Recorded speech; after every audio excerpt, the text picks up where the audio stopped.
Hello बच्चों, आइए इस प्रश्न को देखते हैं। परालैंगिक संकरण का अभिप्राय क्या होता है? ए, नर युग्मक का मादा युग्मक से संलयन।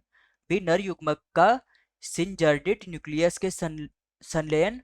सी, कायिक जीव द्रव्यों का संलयन।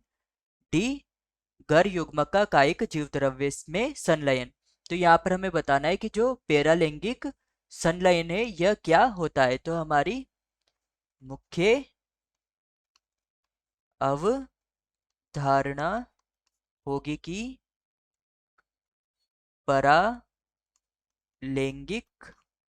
परालैंगिक संकरण क्या होता है। तो यहाँ पर हमें परालैंगिक संकरण के बारे में बताना है। तो यह एक प्रकार की अलैंगिक विधि है संकरण की। अलैंगिक विधि होती है। इस अलैंगिक विधि में युग्मक युग्मक भाग नहीं लेते भाग नहीं लेते। इस विधि में दो कायिक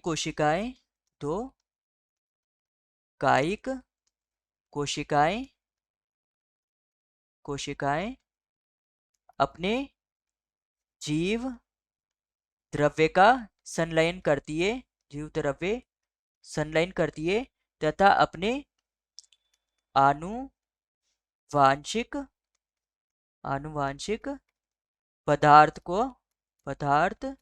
का आदान प्रदान करती है तथा इस प्रक्रिया में जो कोशिका भित्ति है उसे हटा दिया जाता है। रसायन की सहायता से उसे हटा दिया जाता है। तो यहाँ पर हमसे प्रश्न ने पूछा था कि परालैंगिक संकरण का अभिप्राय क्या होता है। तो ए है नर युग्मकों का मादा युग्मक से संलयन। तो जो परालैंगिक संकरण है इसमें युग्मक भाग नहीं लेते हैं, तो ये हो जाएगा गलत। बी है हमारे पास नर युग्मक। तो यहाँ पर नर युग्मक है तो यह भी हो जाएगा गलत, क्योंकि इसमें युग्मक भाग नहीं लेते हैं।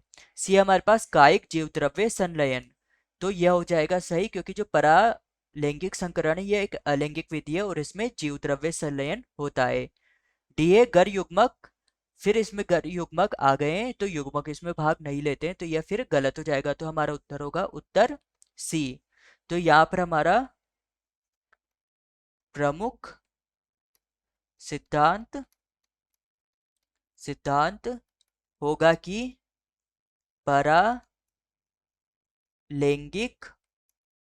संकरण में दो कायिक कोशिकाओं के जीव द्रव्य का संलयन होता है। तो आशा है कि आप इसे अच्छी तरह समझ गए होंगे। धन्यवाद।